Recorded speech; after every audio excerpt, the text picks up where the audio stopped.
Good morning! Good morning, good morning!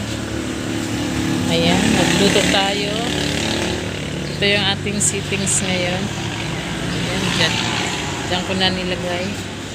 At ang ating ulam for today ay walang kasawaang adobo. Best seller kasi yung adobo.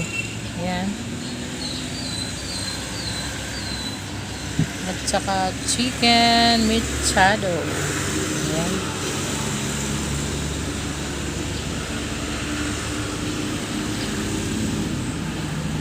Ating chicken mechado,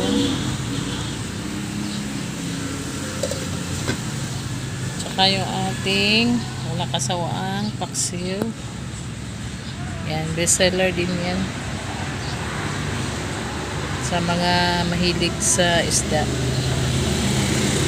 Ayan, yan ang ating menu for today. Ayan, tingnan nyo, malapit kami sa kalsada. Ayan, tinabas ni Papa Bear yung mga malapit na kami sa kalsada. Pag matapos na yung kalsada dyan, malapit na talaga.